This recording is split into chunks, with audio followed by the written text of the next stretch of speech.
ನನಗೆ type 1 diabetes ಇದೆ, health insurance ಸಿಗುತ್ತಾ? ನನಗೆ ಟೈಪ್ 2 ಡಯಾಬಿಟಿಸ್ ಇದೆ, ಹೆಲ್ತ್ ಇನ್ಶೂರೆನ್ಸ್ ಸಿಗುತ್ತಾ? ನಾನು ಪ್ರೀ ಡಯಾಬಿಟಿಕ್ ಇದ್ದೀನಿ, ನನಗೆ ಹೆಲ್ತ್ ಇನ್ಶೂರೆನ್ಸ್ ಸಿಗುತ್ತಾ? ಈ ರೀತಿ ಸಕ್ಕರೆ ಕಾಯಿಲೆಯ ಸುತ್ತ ನಮಗೆ ಹೆಲ್ತ್ ಇನ್ಶೂರೆನ್ಸ್ ಸಿಗುತ್ತಾ ಅನ್ನೋ ಪ್ರಶ್ನೆ ಸಾಕಷ್ಟು ಜನರಿಗಿದೆ. ಭಾರತನ ಈ ಸಕ್ಕರೆ ಕಾಯಿಲೆಯ ಕ್ಯಾಪಿಟಲ್ ಅಂತ ಕರೀತಾರೆ, ಅಂದ್ರೆ ಸಕ್ಕರೆ ಕಾಯಿಲೆಯ ರಾಜಧಾನಿ ಅಂತ ಹೇಳಿ. ಯಾಕೆ ಅಂತ ಹೇಳಿದ್ರೆ ಡೇಟಾ ಪ್ರಕಾರ ಈಗ ಆಲ್ರೆಡಿ 8 ಕೋಟಿ ಮಂದಿಗೆ ಭಾರತದಲ್ಲಿ ಈ ಸಕ್ಕರೆ ಕಾಯಿಲೆ ಇದೆ. ನೋಡಿ, ಸ್ಟಡೀಸ್ ಪ್ರಕಾರ 2045 ವೇಳೆಗೆ ಡಯಾಬಿಟಿಸ್ ಹೊಂದಿರೋರ ಪ್ರಮಾಣ 13 ಕೋಟಿಗೆ ಏರಿಕೆ ಆಗ್ಬೋದು ಅಂತೇಳಿ ಅಂಕಿಅಂಶಗಳು ಹೇಳ್ತಿದ್ದಾರೆ. ಈ ಸಕ್ಕರೆ ಕಾಯಿಲೆ ಬಂದ್ರೆ ನಮಗೆ ಹಾರ್ಟ್ ಪ್ರಾಬ್ಲಮ್ ಇದ್ರೆ ಅಥವಾ ಕಿಡ್ನಿ ಪ್ರಾಬ್ಲಮ್ ಇದ್ರೆ ಈ ರೀತಿ ಗಂಭೀರ ಕಾಯಿಲೆಗಳಿಗೆ ಏನ್ ನಾವು ಖರ್ಚು ಮಾಡ್ತೀವೋ ಓವರ್ ದಿ ಪೀರಿಯಡ್ ಒಂದು 5-10 ವರ್ಷದ ಅವಧಿಯಲ್ಲಿ ಡಯಾಬಿಟಿಸ್ ಕಾರಣಕ್ಕೆ ಆಸ್ಪತ್ರೆಗೆ ಖರ್ಚಾಗುತ್ತೆ. 10 ಲಕ್ಷ, 15 ಲಕ್ಷ, 20 ಲಕ್ಷ ಖರ್ಚಾಗುತ್ತೆ. ಈ ಸಕ್ಕರೆ ಕಾಯಿಲೆಯಿಂದ ಓವರ್ ದಿ ಪೀರಿಯಡ್ ಇದನ್ನ ಸರಿಯಾಗಿ ನಾವು ನಿರ್ವಹಣೆ ಮಾಡದೇ ಇದ್ರೆ ಕಿಡ್ನಿ ಸಮಸ್ಯೆಗಳು ಬರ್ತವೆ, ಹೃದಯ ಸಂಬಂಧಿ ಕಾಯಿಲೆಗಳು ಬರ್ತವೆ, ನರ ದೌರ್ಬಲ್ಯ ಆಗುತ್ತೆ, ಕಣ್ಣಿನ ಸಮಸ್ಯೆಗಳು ಬರ್ತವೆ, ಈ ರಕ್ತನಾಳಗಳ ಹಾನಿ ಆಗುತ್ತೆ. ಇದರ ಅರ್ಥ ಏನಪ್ಪಾ ಅಂತ ಹೇಳಿದ್ರೆ ಪದೇ ಪದೇ ಆಸ್ಪತ್ರೆಗೆ ಹೋಗ್ತೀವಿ, ಹೆಚ್ಚೆಚ್ಚು ಔಷಧಗಳನ್ನು ತಗೋತೀವಿ, ಹೆಚ್ಚೆಚ್ಚು ಟೆಸ್ಟ್ ಮಾಡಬೇಕಾಗುತ್ತೆ, ಹೆಚ್ಚಿನ ಬಿಲ್ಗಳು ಬರ್ತವೆ. ಈ ಡಯಾಬಿಟೀಸ್ ಬಂದವ್ರಿಗೆ ನಮಗೊಂದು ಹೆಲ್ತ್ ಇನ್ಶೂರೆನ್ಸ್ ಇದ್ರೆ ಚೆನ್ನಾಗಿರುತ್ತಪ್ಪ ಅಂತ ಸಹಜವಾಗಿ ಅನ್ಸುತ್ತೆ. ಅದೆಲ್ಲದಕ್ಕೂ ಉತ್ತರ ಕೊಡ್ತೀವಿ. ಯಾವ ರೀತಿಯ ಡಯಾಬಿಟೀಸ್ಗೆ ಹೆಲ್ತ್ ಇನ್ಶೂರೆನ್ಸ್ ಸಿಗುತ್ತೆ, ನೀವು ಯಾವ ರೀತಿಯ ಪ್ರೀಮಿಯಂ ಅನ್ನ ಆಯ್ಕೆ ಮಾಡ್ಕೋಬೇಕು, ಯಾವ ರೀತಿಯ ಕಂಪನಿಯನ್ನ ಪಿಕ್ ಮಾಡಬೇಕು, ಇದೆಲ್ಲ ಮಾಹಿತಿಯನ್ನ ಈ ವಿಡಿಯೋದಲ್ಲಿ ನಾವೀಗ ಹಂತವಾಗಿ ಕೊಡ್ತಾ ಹೋಗ್ತೀವಿ. ಹಾಯ್ ಹಲೋ ನಮಸ್ಕಾರ, ನಾನು ಶೇಷಕೃಷ್ಣ ಭಟ್. ಈ ಹೆಲ್ತ್ ಇನ್ಶೂರೆನ್ಸ್ಗೆ ಸಂಬಂಧಪಟ್ಟಂಗೆ ಬಹಳಷ್ಟು ಎಕ್ಸ್ಟ್ರಾರ್ಡಿನರಿ ವಿಡಿಯೋಗಳನ್ನು ನಾವು ಮಾಡಿದ್ದೀವಿ ನಮ್ಮ ಚಾನಲಲ್ಲಿ. So last health insurance video ಮಾಡಿದಾಗ ತುಂಬಾ ಜನ ಈ ಡಯಾಬಿಟೀಸ್ಗೆ ಸಂಬಂಧಪಟ್ಟಂತೆ ಪ್ರಶ್ನೆಗಳನ್ನು ಕೇಳಿದ್ರು. ಸೊ ಅದರಲ್ಲಿ ಹರೀಶ್ ಅನ್ನೋರು ನನಗೆ ಶುಗರ್ ಇದ್ರೆ ಹೆಲ್ತ್ ಇನ್ಶೂರೆನ್ಸ್ ಸಿಗುತ್ತಾ, ಕವರ್ ಆಗುತ್ತಾ ಅಂತ.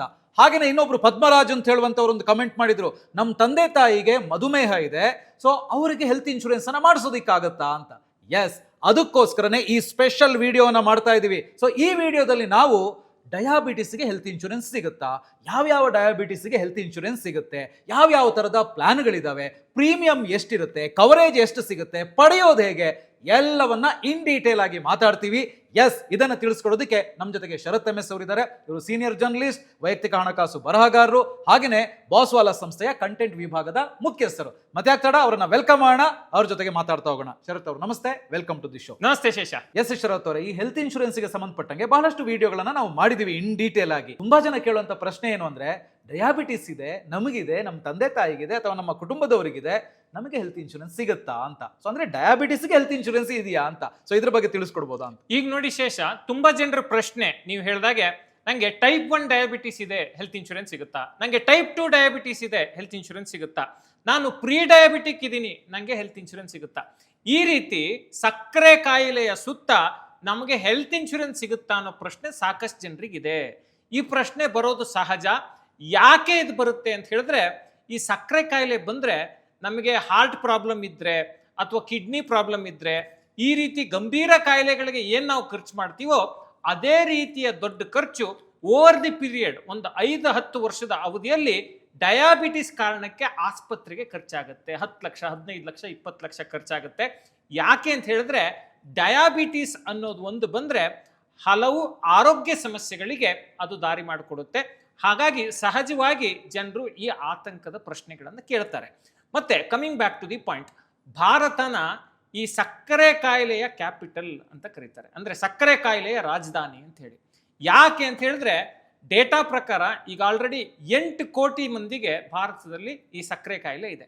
ನೋಡಿ, ಸ್ಟಡೀಸ್ ಪ್ರಕಾರ 2045 ವೇಳೆಗೆ ಡಯಾಬಿಟಿಸ್ ಹೊಂದಿರೋರ ಪ್ರಮಾಣ 13 ಕೋಟಿಗೆ ಏರಿಕೆ ಆಗ್ಬೋದು ಅಂತೇಳಿ ಅಂಕಿಅಂಶಗಳು ಹೇಳ್ತಿದ್ದಾವೆ. Coming back to the point, ಹಾಗಾದ್ರೆ ಈ ಸಕ್ಕರೆ ಕಾಯಿಲೆ ಅಂದ್ರೆ ಏನು? ನಿಮ್ಮ ದೇಹದಲ್ಲಿ ಉತ್ಪತ್ತಿಯಾಗುವಂಥ ಇನ್ಸುಲಿನ್ ಅನ್ನ ಸರಿಯಾಗಿ ಬಳಕೆ ಮಾಡಿಕೊಳ್ಳಿಕ್ಕೆ ಆಗೋದಿಲ್ಲ, ಅಥವಾ ನಿಮ್ಮ ದೇಹದಲ್ಲಿ ಇನ್ಸುಲಿನ್ ಸರಿಯಾಗಿ ಉತ್ಪತ್ತಿ ಆಗೋದಿಲ್ಲ. ಇದಕ್ಕೆ ಸಕ್ಕರೆ ಕಾಯಿಲೆ ಅಂತ ಹೇಳಿ ಕರೀತಾರೆ. ಮತ್ತೆ ಸಕ್ಕರೆ ಕಾಯಿಲೆ ಅಂದ್ರೆ ಇಷ್ಟೇನಾ ಅಂತ ನೀವು ಅನ್ಕೋಬಹುದು. ಈ ಸಕ್ಕರೆ ಕಾಯಿಲೆಯಿಂದ ಓವರ್ ದಿ ಪೀರಿಯಡ್ ಇದನ್ನ ಸರಿಯಾಗಿ ನಾವು ನಿರ್ವಹಣೆ ಮಾಡದೇ ಇದ್ರೆ ಕಿಡ್ನಿ ಸಮಸ್ಯೆಗಳು ಬರ್ತವೆ, ಹೃದಯ ಸಂಬಂಧಿ ಕಾಯಿಲೆಗಳು ಬರ್ತವೆ, ನರ ದೌರ್ಬಲ್ಯ ಆಗುತ್ತೆ, ಕಣ್ಣಿನ ಸಮಸ್ಯೆಗಳು ಬರ್ತವೆ, ಈ ರಕ್ತನಾಳಗಳ ಹಾನಿ ಆಗುತ್ತೆ. ಇದರ ಅರ್ಥ ಏನಪ್ಪಾ ಅಂತ ಹೇಳಿದ್ರೆ ಪದೇ ಪದೇ ಆಸ್ಪತ್ರೆಗೆ ಹೋಗ್ತೀವಿ, ಹೆಚ್ಚೆಚ್ಚು ಔಷಧಗಳನ್ನು ತಗೋತೀವಿ, ಹೆಚ್ಚೆಚ್ಚು ಟೆಸ್ಟ್ ಮಾಡಬೇಕಾಗುತ್ತೆ, ಹೆಚ್ಚಿನ ಬಿಲ್ಗಳು ಬರ್ತವೆ. ಹಾಗಾಗೇನೆ ಈ ಡಯಾಬಿಟೀಸ್ ಬಂದವ್ರಿಗೆ ನಮಗೊಂದು ಹೆಲ್ತ್ ಇನ್ಶೂರೆನ್ಸ್ ಇದ್ರೆ ಚೆನ್ನಾಗಿರುತ್ತಪ್ಪ ಅಂತ ಸಹಜವಾಗಿ ಅನಿಸುತ್ತೆ. ಅದೆಲ್ಲದಕ್ಕೂ ಉತ್ತರ ಕೊಡ್ತೀವಿ. ಯಾವ ರೀತಿಯ ಡಯಾಬಿಟೀಸ್ಗೆ ಹೆಲ್ತ್ ಇನ್ಶೂರೆನ್ಸ್ ಸಿಗುತ್ತೆ, ನೀವು ಯಾವ ರೀತಿಯ ಪ್ರೀಮಿಯಂ ಅನ್ನ ಆಯ್ಕೆ ಮಾಡ್ಕೋಬೇಕು, ಯಾವ ರೀತಿಯ ಕಂಪನಿಯನ್ನ ಪಿಕ್ ಮಾಡಬೇಕು, ಇದೆಲ್ಲ ಮಾಹಿತಿಯನ್ನ ಈ ವಿಡಿಯೋದಲ್ಲಿ ನಾವೀಗ ಹಂತ ಹಂತವಾಗಿ ಕೊಡ್ತಾ ಹೋಗ್ತೀವಿ. ಎಸ್, ನೀವು ಮಾತಾಡ್ಬೇಕಿದ್ರೆ ಡಯಾಬಿಟಿಸ್ ವಿಧಗಳು ಅಂತ ಹೇಳಿದ್ರಿ. ಸೊ ಹಾಗಿದ್ರೆ ಎಷ್ಟು ವಿಧಗಳಿದಾವೆ ಡಯಾಬಿಟಿಸ್ ಅಲ್ಲಿ, ಅಂದ್ರೆ ಸಕ್ಕರೆ ಕಾಯಿಲೆಯಲ್ಲಿ, ಹಾಗೆಯೇ ಯಾವ್ಯಾವುದಕ್ಕೆ ಇನ್ಶೂರೆನ್ಸ್ ಸಿಗುತ್ತೆ ಅಂತ? ಈಗ ನೋಡಿ ಶೇಷ, ನಾನು ಬೇರೆ ಬೇರೆ ಡಯಾಬಿಟೀಸ್ಗೆ ಯಾವ ರೀತಿಯ ಕವರೇಜ್ ಸಿಗುತ್ತೆ ಅಥವಾ ಸಿಗಲ್ಲ ಅನ್ನೋದನ್ನ ಹೇಳ್ತಾ ಹೋಗ್ತೀನಿ. ಈಗ ಮೊದಲನೇದಾಗಿ ಸ್ಕ್ರೀನ್ ಮೇಲೆ ನಮ್ಮ ವೀಕ್ಷಕರು ನೋಡ್ಬೋದು, ಟೈಪ್ 1 ಡಯಾಬಿಟೀಸ್ ಅಂತೇಳಿ ಬರುತ್ತೆ. ಇದು ಸಾಮಾನ್ಯವಾಗಿ ಚಿಕ್ಕ ವಯಸ್ಸಿನಲ್ಲೇ ಪತ್ತೆ ಆಗುತ್ತೆ. ಇದು ಇನ್ಸುಲಿನ್ ಮೇಲೆ ಡಿಪೆಂಡ್ ಆಗಬೇಕಾಗತ್ತೆ. ಈ ರೀತಿಯ ಡಯಾಬಿಟೀಸ್ ಬಂದವರು ಬಹಳ ಕಡಿಮೆ ಕಂಪ್ನಿಗಳು ಇದಕ್ಕೆ ಕವರೇಜ್ ಅನ್ನು ಕೊಡ್ತವೆ. ಪಾಲಿಸಿ ಅಪ್ರೂವ್ ಆಗೋ ಚಾನ್ಸ್ ಕೂಡ ಕಡಿಮೆ ಇರುತ್ತೆ. ಪ್ರೀಮಿಯಂ ಅನ್ನ ಹೆಚ್ಚಾಗಿ ಕಟ್ಟಬೇಕಾಗಿ ಬರುತ್ತೆ. ಯಾವುದಕ್ಕೆ? ಟೈಪ್ 1 ಡಯಾಬಿಟೀಸ್ಗೆ. ಇನ್ನು ಟೈಪ್ 2 ಡಯಾಬಿಟೀಸ್, ಇದು ಭಾರತದಲ್ಲಿ ತೀರಾ ಸಾಮಾನ್ಯ. ಸ್ಕ್ರೀನ್ ಮೇಲೆ ನೋಡ್ಬೋದು, ಇದು ಜೀವನ ಶೈಲಿ ಅಥವಾ ವಂಶವಾಹಿಯಿಂದ ಬರಬಹುದು. ಇದಕ್ಕೆ ಮಾತ್ರೆಗಳು ಅಥವಾ ಇನ್ಸುಲಿನ್ ಬೇಕಾಗುತ್ತೆ. ನೀವು ಇತ್ತೀಚೆಗೆ ನೋಡಿದ್ರೆ ಲೈಫ್ ಸ್ಟೈಲ್ ಮೇಂಟೈನ್ ಮಾಡಿ, ನಿಮ್ಮ ಆಹಾರ ಕ್ರಮವನ್ನು ಸರಿ ಮಾಡ್ಕೊಳ್ಳಿ, ತುಂಬಾ ಲೇಟಾಗಿ ಊಟ ಮಾಡಬೇಡಿ, ಈ ರೀತಿಯ ಸಲಹೆಗಳನ್ನು ಡಾಕ್ಟರ್ಗಳು ಕೊಡ್ತಿದ್ದಾರೆ. ಇದರ ಮೂಲ ಉದ್ದೇಶ ಏನಪ್ಪಾ ಅಂತ ಹೇಳಿದ್ರೆ, ಟೈಪ್ 2 ಡಯಾಬಿಟೀಸ್ ಅನ್ನ ಅವಾಯ್ಡ್ ಮಾಡಲಿಕ್ಕೆ ಸಾಧ್ಯ ಆಗುತ್ತೆ ನಮ್ಮ ಜೀವನ ಶೈಲಿ ಚೆನ್ನಾಗಿದ್ರೆ ಅಂಥೇಳಿ ವೈದ್ಯರ ಶಿಫಾರಸ್ಸಿದು. ಮತ್ತೆ ಹಾಗಾದ್ರೆ ಟೈಪ್ 2 ಡಯಾಬಿಟೀಸ್ಗೆ ಈ ಇನ್ಶೂರೆನ್ಸ್ ಸಿಗುತ್ತಾ ಅಂತ ಹೇಳಿದ್ರೆ, ಬಹಳಷ್ಟು ಕಂಪನಿಗಳು ಟೈಪ್ 2 ಡಯಾಬಿಟೀಸ್ ಅನ್ನ ಕವರ್ ಮಾಡ್ತವೆ. ಗುಡ್ ನ್ಯೂಸ್ ಇದು. ನೋಡಿ, ಬಹಳಷ್ಟು ಜನ ಭಾರತದಲ್ಲಿ ಟೈಪ್ 2 ಡಯಾಬಿಟೀಸ್ ವ್ಯಾಪ್ತಿಗೆ ಬರ್ತಾರೆ. ಆದರೆ ಇದಕ್ಕೆ ವೆಯ್ಟಿಂಗ್ ಪೀರಿಯಡ್ ಅಂದ್ರೆ ಕಾಯುವಿಕೆ ಅವಧಿ ಇದೆಯಲ್ಲ, ಮತ್ತೆ ಲೋಡಿಂಗ್ ಚಾರ್ಜ್ಗಳು ಅಂದ್ರೆ ಹೆಚ್ಚುವರಿ ಹಣಗಳು ಇರುತ್ತೆ, ಹೆಚ್ಚುವರಿ ಪ್ರೀಮಿಯಂಗಳು ಇರುತ್ತೆ. ಆದರೂ PD ರಿಡಕ್ಷನ್ ಅಂದ್ರೆ ಪ್ರೀ ಎಕ್ಸಿಸ್ಟಿಂಗ್ ಡಿಸೀಸಸ್, ಈಗ ಆಲ್ರೆಡಿ ಇರುವಂಥ ಕಾಯಿಲೆಗಳಿಗೆ ವಿನಾಯಿತಿ ಕೊಡುವಂಥ ಅಂದ್ರೆ ವೆಯ್ಟಿಂಗ್ ಪೀರಿಯಡ್ ಅನ್ನ ಕಡಿಮೆ ಮಾಡುವಂಥ ಆಯ್ಕೆಗಳಿದ್ದಾವೆ. ಆದರೆ ಪ್ರೀಮಿಯಂ ಅಲ್ಲಿ ಸ್ವಲ್ಪ ವ್ಯತ್ಯಾಸಗಳು ಬರ್ತವೆ. ಇದನ್ನ ಗಮನಿಸ್ಕೋಬೇಕು. ಅಂದ್ರೆ ಒನ್ ಲೈನ್ ಸ್ಟೇಟ್ಮೆಂಟ್ ಏನಪ್ಪಾ ಅಂತ ಹೇಳಿದ್ರೆ, ಟೈಪ್ 2 ಡಯಾಬಿಟೀಸಿಗೆ ಬಹುತೇಕ ಇನ್ಶೂರೆನ್ಸ್ ಕಂಪನಿಗಳು ಕವರೇಜ್ ಅನ್ನ ಕೊಡ್ತವೆ. ಇನ್ನು ಮೂರನೇ ಪಾಯಿಂಟ್ ಏನಪ್ಪಾ ಅಂತ ಹೇಳಿದ್ರೆ, ಪ್ರೀ ಡಯಾಬಿಟಿಕ್, ಅವರಿಗೆ ಪೂರ್ತಿ ಸಕ್ಕರೆ ಕಾಯಿಲೆ ಬಂದಿರಲ್ಲ, ಸಕ್ಕರೆಯ ಅಂಶ ದೇಹದಲ್ಲಿ ಜಾಸ್ತಿ ಇರುತ್ತೆ. ಇದಕ್ಕೆ ಬಹುತೇಕ ಇನ್ಶೂರೆನ್ಸ್ ಕಂಪನಿಗಳು ಇನ್ಶೂರೆನ್ಸ್ ಅನ್ನ ಕೊಡ್ತವೆ. ಇನ್ಶೂರೆನ್ಸ್ ಪಡೆಯೋದು ಕೂಡ ಸುಲಭ, ಲೋಡಿಂಗ್ ಚಾರ್ಜ್ ಕೂಡ ಇರೋದಿಲ್ಲ. ಅಂದ್ರೆ ಲೋಡಿಂಗ್ ಚಾರ್ಜ್ ಅಂದ್ರೆ ಹೆಚ್ಚುವರಿ ಪ್ರೀಮಿಯಂ ಅನ್ನ ಕಟ್ಟಿ ನೀವು ಡಯಾಬಿಟೀಸ್ ಇರೋ ಕಾರಣಕ್ಕೆ ಅನ್ನೋದು ಕೂಡ ಇರೋದಿಲ್ಲ. ನಿಮ್ಮ ಆರೋಗ್ಯವನ್ನ ಸುಧಾರಿಸ್ಕೊಂಡು ಫಿಟ್ ಆಗಿ ಸ್ವಲ್ಪ ಸಮಯ ಬಿಟ್ಟು ಮತ್ತೆ ಅಪ್ಲೈ ಮಾಡಿದ್ರೆ ಬೇರೆಯವ್ರ ತರ ನಾರ್ಮಲ್ ಪ್ರೀಮಿಯಂನಲ್ಲಿ ಪೂರ್ತಿ ಸೌಲಭ್ಯ ಇರೋ ಪಾಲಿಸಿಯನ್ನ ಮಾಡಿಸ್ಕೋಬಹುದು. ಈಗ ಯಾರೋ ಪ್ರೀ ಡಯಾಬಿಟಿಕ್ ಇದ್ದಾರೆ ಅಂತ ಹೇಳಿದ್ರೆ, ಅವರ ಜೀವನ ಶೈಲಿಯನ್ನು ಸುಧಾರಿಸ್ಕೊಂಡು ವಾಕಿಂಗು, ಜಿಮ್ಮು ಅಥವಾ ಯೋಗ, ಈ ರೀತಿಯ ಅವರಿಗೆ ಯಾವ್ದು ಸರಿ ಅನಿಸುತ್ತೆ ಅದನ್ನು ಮಾಡಿಕೊಂಡು ಆಹಾರ ಕ್ರಮವನ್ನು ಬದಲಿಸ್ಕೊಂಡು ಅವರ ಆರೋಗ್ಯ ಸ್ಥಿತಿಯನ್ನು ಚೆನ್ನಾಗಿ ತಂದುಕೊಂಡು ನಂತರ ಹೋಗಿ ಹೆಲ್ತ್ ಇನ್ಶೂರೆನ್ಸನ್ನು ಅವರು ಪಡ್ಕೊಂಡ್ರೆ, ಬಹುತೇಕರಿಗೆ ನಾರ್ಮಲ್ ಆಗಿ ಹೇಗೆ ಹೆಲ್ತ್ ಇನ್ಶೂರೆನ್ಸ್ ಸಿಗುತ್ತೋ ಒಬ್ಬ ನಾರ್ಮಲ್ ವ್ಯಕ್ತಿಗೆ ಆ ರೀತಿ ಹೆಲ್ತ್ ಇನ್ಶೂರೆನ್ಸ್ ಸಿಗುತ್ತೆ. ಇದರಿಂದ ಏನಪ್ಪ ಲಾಭ ಅಂತ ಹೇಳಿದ್ರೆ, ಪ್ರೀಮಿಯಂ ಕಮ್ಮಿ ಆಗುತ್ತೆ, ವೇಟಿಂಗ್ ಪೀರಿಯಡ್ ಕಮ್ಮಿ ಆಗುತ್ತೆ, ಕವರೇಜ್ ವ್ಯಾಪ್ತಿ ಜಾಸ್ತಿ ಆಗುತ್ತೆ. ಹಾಗಾಗಿ ಪ್ರೀ ಡಯಾಬಿಟಿಕ್ ಇರೋರು ನಿಮ್ಮ ದೇಹ ಸ್ಥಿತಿಯನ್ನು ಸುಧಾರಿಸ್ಕೊಂಡು ನಂತರ ನೀವು ಹೆಲ್ತ್ ಇನ್ಶೂರೆನ್ಸ್ಗೆ ಅಪ್ಲೈ ಮಾಡಿದ್ರೆ ಹೆಚ್ಚಿನ ಅನುಕೂಲ ಇದೆ. ಇನ್ನು 4ನೇ ಪಾಯಿಂಟು ಜೆಸ್ಟೇಷನಲ್ ಡಯಾಬಿಟೀಸ್ ಅಂತ ಹೇಳಿ. ಸಾಮಾನ್ಯವಾಗಿ ಇದು ಗರ್ಭಾವಸ್ಥೆಯಲ್ಲಿ ಕಂಡುಬರುತ್ತೆ. ಇನ್ಶೂರೆನ್ಸ್ ಸಿಗೋದು ಅಂಡರ್ರೈಟಿಂಗ್ ಮೇಲೆ ಆಧಾರವಾಗಿರುತ್ತೆ. ಅಂಡರ್ರೈಟಿಂಗ್ ಅಂತ ಹೇಳಿದ್ರೆ, ಹೆರಿಗೆಯ ನಂತರ ವಿಮಾ ಕಂಪನಿಗಳು ಇದನ್ನು ಪರಿಶೀಲನೆ ಮಾಡ್ಬೋದು. ಈ ಏನಿದೆ ಪರಿಸ್ಥಿತಿ ಅನ್ನೋದ್ರ ಮೇಲೆ ಇನ್ಶೂರೆನ್ಸ್ ಕಂಪ್ನಿಗಳು ಕೊಡಬೇಕಾ ಕೊಡಬೇಡವಾ ಅನ್ನೋದನ್ನ ತೀರ್ಮಾನ ಮಾಡ್ತವೆ. ಅಂದರೆ ಯೂಶಲಿ ಇದು ಈ ಗರ್ಭಾವಸ್ಥೆಯಲ್ಲಿ ಬರುವಂಥದ್ದು. ಹಾಗಾಗಿ ಇನ್ಶೂರೆನ್ಸ್ ಕಂಪ್ನಿಗಳು ಏನು ಕಾಲನ್ನು ತಗೋತವೆ, ಅಂಡರ್ ರೈಟಿಂಗ್ನಲ್ಲಿ ಏನಿರುತ್ತೆ ಅನ್ನೋದರ ಆಧಾರದ ಮೇಲೆ ಇದು ತೀರ್ಮಾನ ಆಗುತ್ತೆ. ಇನ್ನು 5ನೇದು ಡಯಾಬಿಟಿಸ್ ಇನ್ಸಿಪಿಡಸ್. ಇದು ಅಪರೂಪದ ಹಾರ್ಮೋನ್ ಕಾಯಿಲೆ. ಇದನ್ನು ಕವರ್ ಮಾಡುವಂಥ ಇನ್ಶೂರೆನ್ಸ್ ಕಂಪನಿಗಳು ತೀರಾ ಕಡಿಮೆ ಅಥವಾ ಇಲ್ಲವೇ ಇಲ್ಲ ಅಂತೇಳಿ ಹೇಳ್ಬೋದು. ಇದು ನಮ್ಮ ವೀಕ್ಷಕರಿಗಾಗಿ ನಾವು ನೀಡಿರುವಂಥ ಮಾಹಿತಿ. ಈಗ ನೋಡಿ ಶೇಷ, 5 ಬೇರೆ ಬೇರೆ ರೀತಿಯ ಡಯಾಬಿಟೀಸ್ಗಳನ್ನು ನಾವು ನೋಡಿದ್ವಿ. ಕೆಲವಕ್ಕೆ ಸುಲಭವಾಗಿ ಅಪ್ರೂವಲ್ ಸಿಗುತ್ತೆ, ಕೆಲವಕ್ಕೆ ಲೋಡಿಂಗ್ ಚಾರ್ಜಸ್ ಆಗ್ತಾರೆ, ಕೆಲವಕ್ಕೆ ಕವರೇಜೇ ಸಿಗೋದಿಲ್ಲ.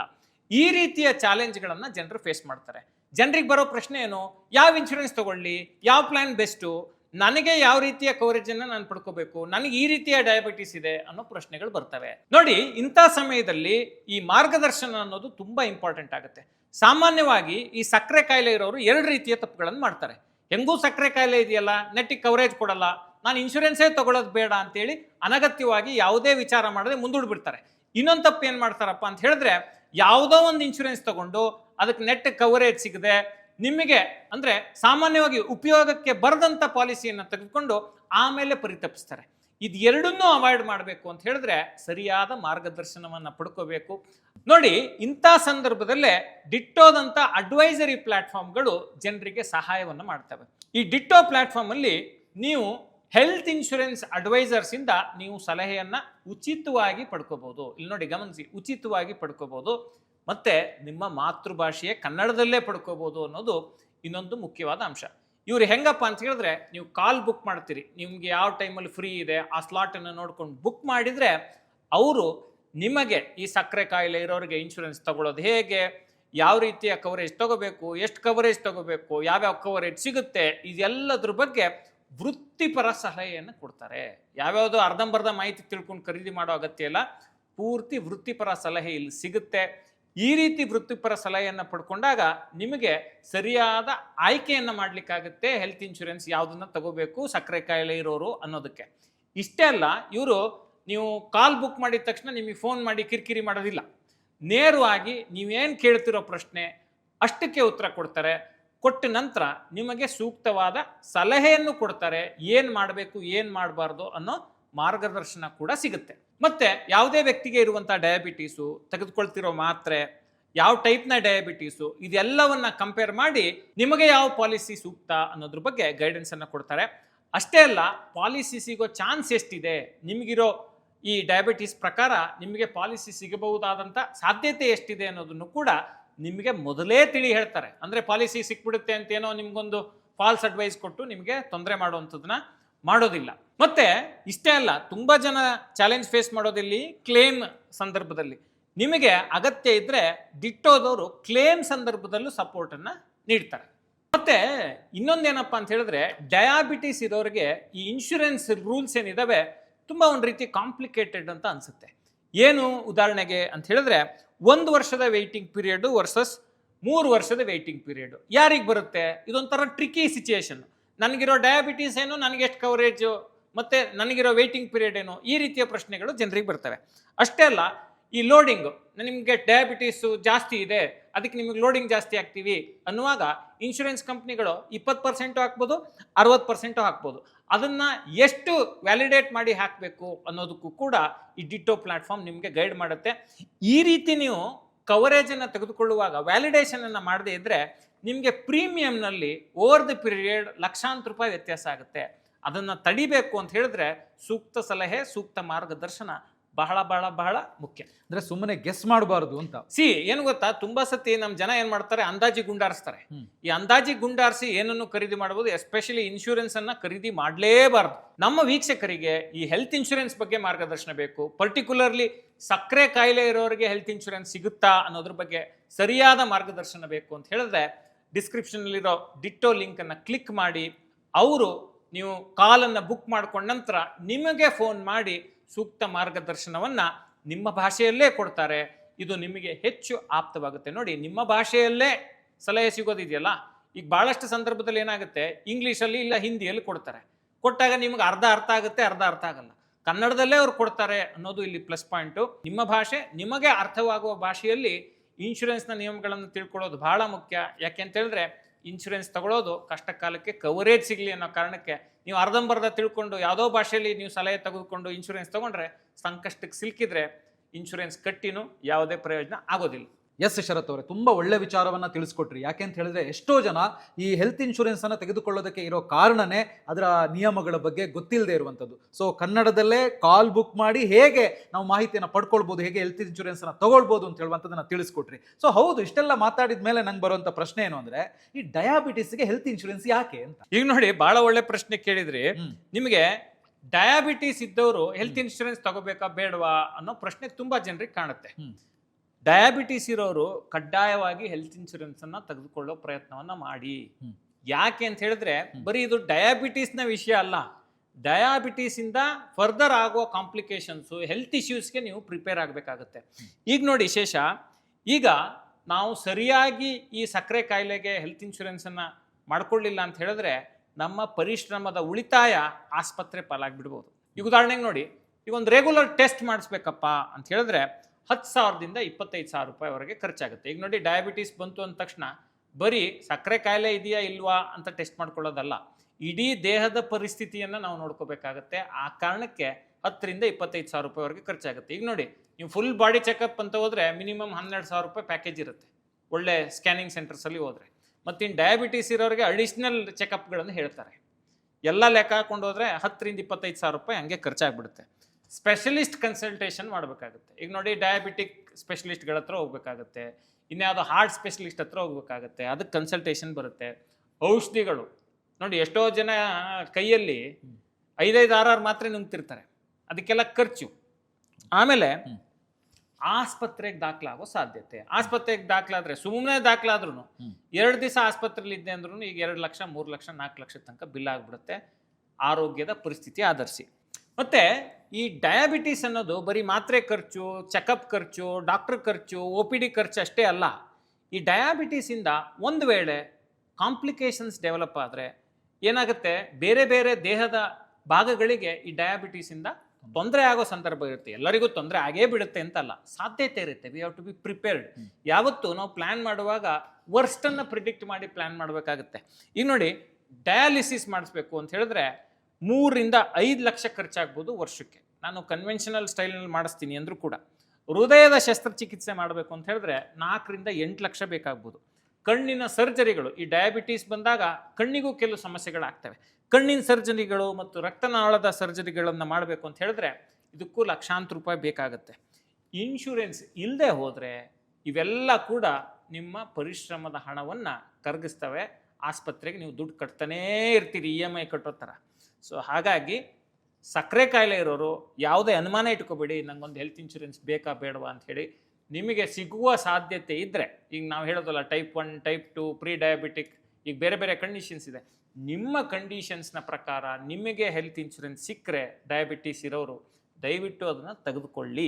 ಸೊ ಈಗ ನೀವು ಹೇಳ್ತಾ ಇರೋದು ನೋಡಿದರೆ ನಾವು ಕಣ್ಣು ಮುಚ್ಕೊಂಡು ಹೆಲ್ತ್ ಇನ್ಶೂರೆನ್ಸನ್ನು ತೆಗೆದುಕೊಳ್ಬಾರ್ದು ಅಂತ ಹೇಳುವಂಥದ್ದಂತೂ ಗ್ಯಾರಂಟಿ. ಸೊ ಇಂಥ ಸಂದರ್ಭದಲ್ಲಿ ಏನೇನು ನೋಡಿ ನಾವು ಹೆಲ್ತ್ ಇನ್ಶೂರೆನ್ಸನ್ನು ತಗೊಳ್ಬೇಕು ಡಯಾಬಿಟೀಸ್ಗೆ ಅಂತ? ಈಗ ನೋಡಿ, ಸಕ್ಕರೆ ಕಾಯಿಲೆ ಇರೋರು 5 ಅಂಶಗಳನ್ನು ಗಣನೆಗೆ ತೆಗೆದುಕೊಂಡು ಹೆಲ್ತ್ ಇನ್ಶೂರೆನ್ಸನ್ನು ತಗೋಬೇಕಾಗುತ್ತೆ.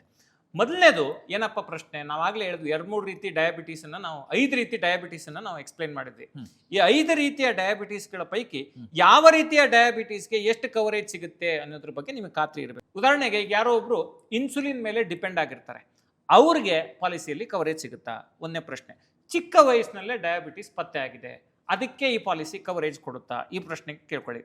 ಡಯಾಬಿಟೀಸ್ನಿಂದ ಬರುವ ಬೇರೆ ಬೇರೆ ತೊಂದರೆಗಳಿಗೆ ಕವರೇಜ್ ಸಿಗುತ್ತಾ? ಈ ಪ್ರಶ್ನೆಯನ್ನು ಕೇಳ್ಕೋಬೇಕು. ವೇಟಿಂಗ್ ಪೀರಿಯಡ್ ತುಂಬ ಮುಖ್ಯ. ಈಗ ಹೆಚ್ಚಿನ ಪಾಲಿಸಿಗಳಲ್ಲಿ ಮೊದಲೇ ಇರುವ ಕಾಯಿಲೆಗಳಿಗೆ 2ರಿಂದ 3 ವರ್ಷಗಳ ವೇಟಿಂಗ್ ಪೀರಿಯಡ್ ಇರುತ್ತೆ. ಅಂದರೆ ಪ್ರೀ ಎಕ್ಸಿಸ್ಟಿಂಗ್ ಡಿಸೀಸಸ್ ಅಂತೇಳಿ ಇದನ್ನು ಇನ್ಶೂರೆನ್ಸ್ ಭಾಷೆಯಲ್ಲಿ ಕರೀತಾರೆ. ಆದರೆ ಕೆಲವು ಡಯಾಬಿಟಿಸ್ ಸ್ಪೆಷಲ್ ಪ್ಲ್ಯಾನ್ಗಳಲ್ಲಿ ಈ ಅವಧಿ ಕಡಿಮೆ ಇರುತ್ತೆ, 2ರಿಂದ 3 ವರ್ಷಗಳ ಕಾಲ ಇರಲ್ಲ, ಕಡಿಮೆ ಇರುತ್ತೆ. ಅಥವಾ ನೀವು ನಾರ್ಮಲ್ ಪ್ಲ್ಯಾನ್ ತಗೊಂಡು ಅದಕ್ಕೆ ನಾನು ಮೊದಲೇ ಹೇಳಿದ pre existing diseases reduction rider ತೆಗೆದುಕೊಂಡ್ರೆ, ಅಂದರೆ ಈಗಾಗಲೇ ನನಗೆ ಕೆಲವು ಕಾಯಿಲೆಗಳಿದ್ದಾವೆ, ಆ ಕಾಯಿಲೆಗಳಿಗೆ ವಿನಾಯಿತಿ ಕೊಡಿ ಅಂಥೇಳಿ ನಾನು ಹೆಚ್ಚುವರಿ ಕವರೇಜನ್ನು ಪಡ್ಕೊಂಡ್ರೆ ಅದರಿಂದ ನನಗೆ ವೆಯ್ಟಿಂಗ್ ಪೀರಿಯಡ್ ಕಡಿಮೆ ಆಗುತ್ತೆ. ಇದರಿಂದ ನಿಮಗೆ 3 ವರ್ಷದ ವೇಟಿಂಗ್ ಪೀರಿಯಡನ್ನು 2ರಿಂದ 1 ವರ್ಷಕ್ಕೆ ಅಥವಾ ಕೇವಲ 30 ದಿನಗಳಿಗೆ ಇಳಿಸೋಕೆ ಸಾಧ್ಯ ಇದೆ, ಪ್ರೊವೈಡೆಡ್ ನಿಮ್ಮ ಕಂಡೀಷನ್ ಹೇಗಿದೆ ಅನ್ನೋದ್ರ ಮೇಲೆ ಇನ್ಶೂರೆನ್ಸ್ ಕಂಪನಿ ಅದನ್ನು ಡಿಸೈಡ್ ಮಾಡುತ್ತೆ. ಈ ವೇಟಿಂಗ್ ಪೀರಿಯಡ್ ಎಷ್ಟು ಕಡಿಮೆ ಇರುತ್ತೋ ಅಷ್ಟು ನಿಮಗೆ ಒಳ್ಳೆಯದು. ಯಾಕೆ ಅಂತ ಹೇಳಿದ್ರೆ ಕವರೇಜ್ ಸಿಗೋದು ವೇಟಿಂಗ್ ಪೀರಿಯಡ್ ಮುಗಿದ ಮೇಲೆ. ಮತ್ತು ಈ 3ನೇ ಪಾಯಿಂಟ್ ಏನಪ್ಪ, ನೀವು ಸಕ್ಕರೆ ಕಾಯಿಲೆಗೆ ಈ ಹೆಲ್ತ್ ಇನ್ಶೂರೆನ್ಸ್ ತೆಗೆದುಕೊಳ್ಬೇಕಾದ್ರೆ ಅಂತ ಹೇಳಿದ್ರೆ ಲೋಡಿಂಗ್ ಚಾರ್ಜಸ್ ಅನ್ನೋ ಫ್ಯಾಕ್ಟರ್ನ ನೋಡಿ. ಡಯಾಬಿಟೀಸ್ ಇರೋರನ್ನು ಇನ್ಶೂರೆನ್ಸ್ ಕಂಪನಿಗಳು ಹೈ ರಿಸ್ಕ್ ಅಂತೇಳಿ ಕನ್ಸಿಡರ್ ಮಾಡ್ತಾರೆ. ಯಾಕೆ ಅಂತ ಹೇಳಿದ್ರೆ ಹೆಚ್ಚುವರಿ ಸಮಸ್ಯೆಗಳು, ಆರೋಗ್ಯ ಸಮಸ್ಯೆಗಳು ಉಂಟಾಗೋದ್ರಿಂದ ಮೇಲಿಂದ ಮೇಲೆ ಅವರು ಕ್ಲೇಮ್ಗಳನ್ನು ಮಾಡುವಂಥ ಸಂದರ್ಭ ಇರುತ್ತೆ ಅಂತೇಳಿ ಅವರು ಪ್ರೀಮಿಯಮನ್ನು ಜಾಸ್ತಿನೇ ಇಟ್ಟಿರ್ತಾರೆ. ಇನ್ಶೂರೆನ್ಸ್ ಕಂಪನಿ ಯಾವುದು, ನಿಮ್ಮ ವಯಸ್ಸೆಷ್ಟು, ನಿಮಗಿರುವಂಥ ಡಯಾಬಿಟೀಸ್ನ ವಿಧ ಯಾವುದು, ನೀವು ತೆಗೆದುಕೊಳ್ಳುತ್ತಿರುವಂಥ ಔಷಧಿ ಅದರ ಎಲ್ಲ ವಿಧಾನಗಳನ್ನು ಆಧರಿಸಿ ಈ ಲೋಡಿಂಗ್ ಚಾರ್ಜಸನ್ನು ಹಾಕ್ಬೇಕಾದ್ರೆ ಹೆಲ್ತ್ ಇನ್ಶೂರೆನ್ಸ್ ಕಂಪ್ನಿಗಳು ಬೇರೆ ಬೇರೆ ಮಾನದಂಡಗಳನ್ನು ಅನುಸರಿಸ್ತವೆ. ಮೊದಲನೇದು ಯಾವ ಕಂಪ್ನಿ ಅನ್ನೋದು ಕೂಡ ಒಂದು ಮಾನದಂಡ. ಆ ಕಂಪ್ನಿ ಯಾವುದು, ಅವರ ಟರ್ಮ್ಸ್ ಏನು ಅನ್ನೋದ್ರ ಮೇಲೆ ಲೋಡಿಂಗ್ ಚಾರ್ಜಸ್ ನಿರ್ಧಾರ ಆಗುತ್ತೆ. ನಿಮ್ಮ ವಯಸ್ಸು ಎಷ್ಟಿದೆ ಅನ್ನೋದ್ರ ಮೇಲೆ ನಿರ್ಧಾರ ಆಗುತ್ತೆ. ಡಯಾಬಿಟೀಸ್ನ ವಿಧ ಯಾವುದು, ಟೈಪ್ 1 ಟೈಪ್ 2 ಅನ್ನೋದ್ರ ಮೇಲೆ ಅದು ನಿರ್ಧಾರ ಆಗುತ್ತೆ ಲೋಡಿಂಗ್ ಚಾರ್ಜು. ಲೋಡಿಂಗ್ ಚಾರ್ಜ್ ಅಂದರೆ ಏನಿಲ್ಲ, ಅಡಿಷ್ನಲ್ ಪ್ರೀಮಿಯಮನ್ನು ನೀವು ಕಟ್ಟಬೇಕಾಗಿ ಬರುತ್ತೆ. ನೀವು ತೆಗೆದುಕೊಳ್ಳುವ ಔಷಧಿ ಮತ್ತು ತೆಗೆದುಕೊಳ್ಳುತ್ತಿರುವಂಥ ಟ್ರೀಟ್ಮೆಂಟ್ ಮೇಲೆ ಅವರು ಲೋಡಿಂಗ್ ಚಾರ್ಜಸನ್ನು ಹಾಕ್ತಾರೆ. ಲೋಡಿಂಗ್ ಚಾರ್ಜು ಎಷ್ಟು ಕಡಿಮೆ ಇರುತ್ತೋ ಅಷ್ಟು ಒಳ್ಳೆಯದು. ಇದು ನಿಮಗೆ ಲಾಂಗ್ ಟರ್ಮಲ್ಲಿ ನಿಮ್ಮ ಪ್ರೀಮಿಯಂ ಹೊರೆಯನ್ನು ಕಡಿಮೆ ಮಾಡುತ್ತೆ. ಇನ್ನೊಂದು ಪಾಯಿಂಟ್ ಏನಪ್ಪ ಅಂತ ಹೇಳಿದ್ರೆ, ಈ ಕಾಯಿಲೆಗಳಿಗೆ ಇರುವಂಥ ಸಬ್ ಲಿಮಿಟ್ಸ್. ಇದು 4ನೇ ಪಾಯಿಂಟು.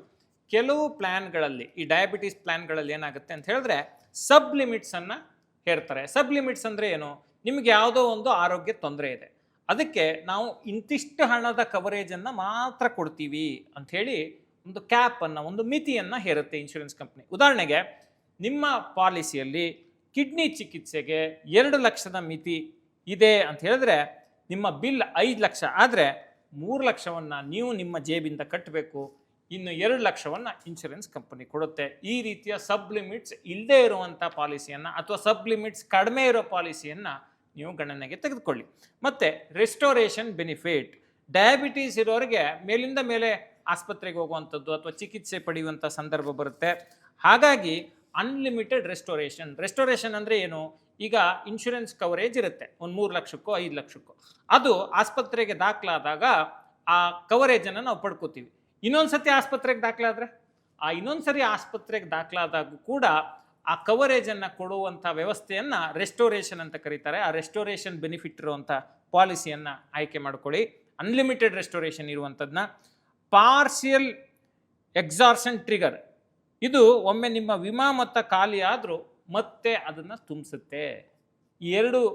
ಈ ಪಾರ್ಷಿಯಲ್ ಎಕ್ಸಾರ್ಷನ್ ಟ್ರಿಗರ್ ಈ 2 ಆಪ್ಷನ್ಗಳನ್ನು, ಮತ್ತು ಅದೇ ಅನ್ಲಿಮಿಟೆಡ್ ರೆಸ್ಟೋರೇಷನ್ನು, ಪಾರ್ಷಿಯಲ್ ಎಕ್ಸಾರ್ಷನ್ ಟ್ರಿಗರ್, ಇದೆರಡನ್ನು ನೀವು ಬಳಸ್ಕೊಳ್ಳಿ. ಈಗ ಪಾಯಿಂಟ್ ನಂಬರ್ 6, OPD ಖರ್ಚುಗಳು. ತುಂಬ ಜನ ಡಯಾಬಿಟೀಸ್ ಇರೋರು ಹೆಂಗೆ ಯೋಚನೆ ಮಾಡ್ತಾರೆ ಅಂತ ಹೇಳಿದ್ರೆ, ನೋಡಿ ನಾನು ಡಾಕ್ಟರ್ ಕನ್ಸಲ್ಟೇಷನ್ಗೆ ಹೋಗಬೇಕು, ಮೇಲಿನ ಮಾತ್ರೆ ಖರ್ಚು ಬರುತ್ತೆ, ಇನ್ಸುಲಿನ್ ಖರ್ಚು ಬರುತ್ತೆ, ಈ ಎಲ್ಲವನ್ನು ಇನ್ಶೂರೆನ್ಸ್ ಕವರೇಜ್ ಮಾಡಿದ್ರೆ ಚೆನ್ನಾಗಿರುತ್ತೆ ಅಂತೇಳಿ ಬಯಸ್ತಾರೆ. ಆದರೆ ಅಸಲಿಯತ್ ಏನಪ್ಪ ಅಂತ ಹೇಳಿದ್ರೆ, ಈ ಡಯಾಬಿಟೀಸ್ಗೆ ಇನ್ಶೂರೆನ್ಸ್ ತೆಗೆದುಕೊಳ್ಳುವಾಗ OPD ಪ್ಲ್ಯಾನ್ಗಳನ್ನು ನೀವು ತೆಗೆದುಕೊಂಡ್ರೂ ಕೂಡ ಅದಕ್ಕೆ ವರ್ಷಕ್ಕೆ ಇಂತಿಷ್ಟೇ ಸಲ ಡಾಕ್ಟ್ರ್ ಹತ್ರ ಹೋಗ್ಬೋದು ಅಥವಾ ಇಂತಿಷ್ಟೇ ವಿಸಿಟ್ಗೆ ಹಣ ಕೊಡ್ತೀವಿ ಅನ್ನೋ ಲಿಮಿಟ್ ಇರುತ್ತೆ. ಅದನ್ನು ನೀವು ಗಮನಿಸ್ಕೊಳ್ಳಿ. ಈ OPD ಖರ್ಚುಗಳು ಬೇಕಾ ಬೇಡವಾ ಅನ್ನೋದನ್ನು ನೀವು ಪರಿಸ್ಥಿತಿಯನ್ನು ನೋಡಿ, ಅದರ ಪ್ರೀಮಿಯಮನ್ನು ನೋಡಿ ಅಂದಾಜು ಮಾಡಿ. ಸೊ ಇಷ್ಟೆಲ್ಲ ಗೊತ್ತಾದ ಮೇಲೆ ಬರುವಂಥ ಪ್ರಶ್ನೆ ಏನು ಅಂತ ಹೇಳಿದ್ರೆ, ಡಯಾಬಿಟಿಸ್ ಇರುವಂಥವರಿಗೆ ಯಾವ ಹೆಲ್ತ್ ಇನ್ಶೂರೆನ್ಸ್ ಪ್ಲಾನ್ ಉತ್ತಮ ಅಂತ. ಈಗ ನೋಡಿ ಶೇಷ, ಮೊದಲನೇದು HDFC ಎರ್ಗೋ ಜನರಲ್ ಇನ್ಶೂರೆನ್ಸ್ ಅವ್ರದ್ದು ಈ ಎನರ್ಜಿ ಪ್ಲ್ಯಾನ್ ಅಂತೇಳಿ ಒಂದು ಪ್ಲ್ಯಾನ್ ಇದೆ. ಇದು ಡಯಾಬಿಟೀಸ್ಗಾಗೇ ಇರುವಂಥ ಪ್ಲ್ಯಾನು. ಯಾರಿಗೆ ಸೂಕ್ತ, ಇದು ಟೈಪ್ 1 ಟೈಪ್ 2 ಡಯಾಬಿಟೀಸ್ ಇರೋರಿಗೆ ಹಾಗೂ ಪ್ರೀ ಡಯಾಬಿಟಿಕ್ಸ್ ಇರೋರಿಗೆ ಇದು ಸೂಕ್ತ ಆಗುತ್ತೆ. ಗಮನಿಸಿ, ಇದರಲ್ಲಿ ಏನಪ್ಪ ಅಂತ ಹೇಳಿದ್ರೆ ಲೋಡಿಂಗ್ ಚಾರ್ಜ್ಗಳು ಅನ್ವಯಿಸ್ಬೋದು, ಅಂದರೆ ಹೆಚ್ಚುವರಿ ಶುಲ್ಕಗಳು ಅನ್ವಯಿಸ್ಬೋದು, ಮತ್ತು ಕಂಪನಿಯ ಅಪ್ರೂವಲ್ ಅಂಡರ್ ರೈಟಿಂಗ್ ಬೇಕಾಗುತ್ತೆ. ಅಂಡರ್ ರೈಟಿಂಗ್ ಕೊಟ್ಟ ನಂತರ ಮಾತ್ರ ಇನ್ಶೂರೆನ್ಸ್ ಸ್ಯಾಂಕ್ಷನ್ ಆಗುತ್ತೆ. ಎರಡನೇದು ಕೇರ್ ಹೆಲ್ತ್ ಇನ್ಶೂರೆನ್ಸ್. ಜನಪ್ರಿಯ ಪ್ಲ್ಯಾನ್ ಯಾವುದಪ್ಪ ಅಂತ ಹೇಳಿದ್ರೆ care freedom, care complete, care advantage. ಯಾರಿಗೆ ಸೂಕ್ತ ಇದು ಅಂತ ಹೇಳಿದ್ರೆ ಟೈಪ್ 2 ಡಯಾಬಿಟೀಸ್ ಇರುವವರಿಗೆ ಮತ್ತು ಕೇವಲ ಮಾತ್ರೆಗಳನ್ನು ತೆಗೆದುಕೊಳ್ತಾ ಇರೋರಿಗೆ, ಡಯಾಬಿಟೀಸ್ಗೆ ಮಾತ್ರೆಗಳನ್ನು ಮಾತ್ರ ತೆಗೆದುಕೊಳ್ತಾ ಇರೋರಿಗೆ. ನಿವಾಬೂಪಾ ಹೆಲ್ತ್ ಇನ್ಶೂರೆನ್ಸ್ ಜನಪ್ರಿಯ ಪ್ಲ್ಯಾನ್ಗಳು. ರೀ ಅಶೂರ್, ಇದೇನಪ್ಪ ಅಂತ ಹೇಳಿದ್ರೆ ಡಿಸೀಸ್ ಮ್ಯಾನೇಜ್ಮೆಂಟ್ ರೈಡರ್ ಜೊತೆ ಇದು ಬರುತ್ತೆ, ಅಂದರೆ ಹೆಚ್ಚುವರಿ ಕವರೇಜ್ ಜೊತೆ. ಹೆಲ್ತ್ ಕಂಪ್ಯಾನಿಯನ್ ಅಂತ ಇನ್ನೊಂದು ಪ್ಲ್ಯಾನ್ ಇದೆ. ಯಾರಿಗೆ ಇದು ಸೂಕ್ತ ಅಂತ ಹೇಳಿದ್ರೆ 30 ವರ್ಷದ ನಂತರ ಟೈಪ್ 2 ಡಯಾಬಿಟೀಸ್ ಬಂದವರಿಗೆ ಮತ್ತು ಪ್ರೀ ಡಯಾಬಿಟಿಕ್ಸ್ ಇರುವವರಿಗೆ ಇದು ಸೂಕ್ತ ಆಗುತ್ತೆ. ಭಾಳ ಮುಖ್ಯವಾದ ಅಂಶ ಏನಪ್ಪ ಅಂತ ಹೇಳಿದ್ರೆ, ಪಾಲಿಸಿ ಅಪ್ರೂವ್ ಆಗೋದು ನಿಮ್ಮ ಮೆಡಿಕಲ್ ಟೆಸ್ಟ್ ಮತ್ತು ಕಂಪನಿಯ ನಿಯಮಗಳ ಮೇಲೆ ನಿಂತಿರುತ್ತೆ. ಹಾಗಾಗಿ ನಿಮ್ಮ ಆರೋಗ್ಯದ ಬಗ್ಗೆ ಎಲ್ಲವನ್ನು ಪ್ರಾಮಾಣಿಕವಾಗಿ ಮಾಹಿತಿಯನ್ನು ಕೊಡಿ. ಈಗ ಬೇರೆ ಬೇರೆ ಪಾಲಿಸಿಯನ್ನ ಹೇಳಿದ್ರಿ. ಸೊ ಈಗ ಡಯಾಬಿಟಿಸ್ ಇರುವಂತವ್ರು ಅದಕ್ಕೋಸ್ಕರನೇ ಸ್ಪೆಷಲ್ ಪಾಲಿಸಿಯನ್ನೇ ತಗೋಬೇಕಾ? ಈಗ ನೋಡಿ ಶೇಷ, ಇದಕ್ಕೆ ತುಂಬಾ ಪ್ರಾಮಾಣಿಕವಾದ ಉತ್ತರವನ್ನು ನಾವು ಇಲ್ಲಿ ಕೊಡ್ತೀವಿ. ಡಯಾಬಿಟಿಸ್ ಸ್ಪೆಷಲ್ ಪ್ಲಾನ್ಗಳ ಪ್ರಯೋಜನ ಏನು? ಆ ಪ್ರಯೋಜನ ಏನಪ್ಪ ಅಂತ ಹೇಳಿದ್ರೆ ವೇಟಿಂಗ್ ಪೀರಿಯಡ್ ಕಡಿಮೆ ಇರುತ್ತೆ. ಇವುಗಳನ್ನು ಡಯಾಬಿಟೀಸ್ ಇರೋರ್ಗಾಗೇನೆ ಡಿಸೈನ್ ಮಾಡಿರ್ತಾರೆ. ಅಂದರೆ ಡಯಾಬಿಟೀಸ್ ಇದೆ, ನಿಮಗೆ ಬೇರೆ ಬೇರೆ ಅನುಕೂಲಗಳನ್ನು ನಾವು ಕೊಡ್ತೇವೆ. ಆದರೆ ಬೇರೆ ಕಾಯಿಲೆಗಳಿಗೆ, ಈಗ ಡಯಾಬಿಟೀಸ್ ಪ್ಲಾನ್ ಅಂತ ತೆಗೆದುಕೊಂಡಾಗ ನಿಮಗೆ ಬೇರೆ ಕಾಯಿಲೆಗಳು ಬಂದರೆ ಅದಕ್ಕೆ ಕವರೇಜ್ ಕಡಿಮೆ ಇರ್ಬೋದು. ಮತ್ತೆ ಈ ಡಯಾಬಿಟೀಸ್ ಪ್ಲಾನ್ಗಳು ಈ ರೆಗ್ಯುಲರ್ ಪ್ಲಾನ್ಗಳಿಗಿಂತ ದುಬಾರಿ ಆಗ್ಬೋದು ಅನ್ನೋದನ್ನ ಇಲ್ಲಿ ಗಮನಿಸ್ಕೋಬೇಕು. ಅನೇಕ ಸಂದರ್ಭಗಳಲ್ಲಿ ನಾವು ಹೆಂಗೆ ಯೋಚನೆ ಮಾಡಬೇಕಾಗತ್ತೆ ಅಂದರೆ, ಪಾಲಿಸಿ ತೆಗೆದುಕೊಳ್ಳುವಂಥವ್ರು ಈ ಒಂದು ಕಂಪ್ಲೀಟ್ ಹೆಲ್ತ್ ಇನ್ಶೂರೆನ್ಸನ್ನು ತೆಗೆದುಕೊಳ್ಳೋದು ಅಥವಾ ಒಂದು ಕಾಂಪ್ರಹೆನ್ಸಿವ್ ಹೆಲ್ತ್ ಇನ್ಶೂರೆನ್ಸನ್ನು ತೆಗೆದುಕೊಳ್ಳೋದು ಉತ್ತಮ ಅನ್ನೋದನ್ನ ನಾವು ಹೇಳಬೇಕಾಗತ್ತೆ. ಹೆಚ್ಚಿನ ಕವರೇಜ್, ವಿಮಾ ಕವರೇಜ್ ಮೊತ್ತ ಇರುವಂಥದ್ದು, ಒಳ್ಳೆ ರೆಸ್ಟೋರೇಷನ್ ಇರುವಂಥದ್ದು, ಕಡಿಮೆ ಸಬ್ ಲಿಮಿಟ್ ಇರುವಂಥ ಒಂದು ಕಾಂಪ್ರಹೆನ್ಸಿವ್ ಹೆಲ್ತ್ ಇನ್ಶೂರೆನ್ಸನ್ನು ತೆಗೆದುಕೊಳ್ಳೋದು ಸ್ಮಾರ್ಟ್ ಐಡಿಯಾ. ಡೆಡಿಕೇಟೆಡ್ ಆಗಿ ಒಂದು ಈ ಡಯಾಬಿಟೀಸ್ಗೆ ಅಂತಲೇ ಒಂದು ಇನ್ಶೂರೆನ್ಸ್ ತೆಗೆದುಕೊಳ್ಳೋ ಬದಲು ಈ ರೀತಿ ತೆಗೆದುಕೊಳ್ಳೋದು ಹೆಚ್ಚು ಸೂಕ್ತ ಅಂಥೇಳಿ ನಾವು ಹೇಳಬೇಕಾಗತ್ತೆ. ಯಾಕೆ ಇದನ್ನು ಹೇಳಬೇಕಾಗುತ್ತೆ ಅಂತ ಹೇಳಿದ್ರೆ, ಈ ಡಯಾಬಿಟೀಸ್ಗೆ ಅಂತ ಪಾಲಿಸಿ ತೆಗೆದುಕೊಂಡಾಗ ಒಂದು ಪ್ರೀಮಿಯಂ ಜಾಸ್ತಿ ಆಗುತ್ತೆ, ಎರಡನೇದು ಕವರೇಜಲ್ಲಿ ಲಿಮಿಟೇಷನ್ಸ್ ಇರುತ್ತೆ, ಮತ್ತು ಬೇರೆ ಕಾಯಿಲೆಗಳಿಗೆ ಹೆಚ್ಚಿನ ಕವರೇಜ್ ಸಿಗಲ್ಲ. ಅದ್ರ ಬದಲು ಸಮಗ್ರವಾಗಿ ಒಂದು ಕಾಂಪ್ರಹೆನ್ಸಿವ್ ಹೆಲ್ತ್ ಇನ್ಶೂರೆನ್ಸನ್ನು ತೆಗೆದುಕೊಂಡ್ರೆ ಎಲ್ಲದಕ್ಕೂ ಕವರೇಜ್ ಸಿಗುತ್ತೆ. ಆದರೆ ಸಮಗ್ರವಾಗಿ ಹೆಲ್ತ್ ಇನ್ಶೂರೆನ್ಸ್ ತಗೋಬೇಕಾದ್ರೆ ಈ ರೆಸ್ಟೋರೇಷನ್ ಬೆನಿಫಿಟ್ ಇರುವಂಥದ್ದು, ಸಬ್ ಲಿಮಿಟ್ ಕಡಿಮೆ ಇರುವಂಥದ್ದನ್ನು ನೀವು ಗಣನೆಗೆ ತೆಗೆದುಕೊಳ್ಳಿ. ಸೊ ಹಾಗಿದ್ರೆ ಕಾಂಪ್ರಹೆನ್ಸಿವ್ ಹೆಲ್ತ್ ಇನ್ಶೂರೆನ್ಸೇ ಸಾಕಾಗುತ್ತೆ ಅಂತ ಹೇಳಿದ್ಮೇಲೆ ಡಯಾಬಿಟೀಸ್ ಸ್ಪೆಷಲ್ ಪಾಲಿಸಿ ಯಾಕೆ?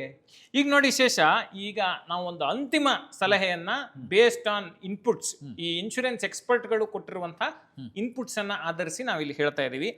ಈಗಷ್ಟೇ ಡಯಾಬಿಟೀಸ್ ಪತ್ತೆ ಆಗಿದ್ರೆ ತಕ್ಷಣ ಇನ್ಶೂರೆನ್ಸ್ ತಗೊಳ್ಳಿ, ಅಂದ್ರೆ ಕಾಂಪ್ರಹೆನ್ಸಿವ್ ಹೆಲ್ತ್ ಇನ್ಶೂರೆನ್ಸ್ ತಗೋಬಹುದು.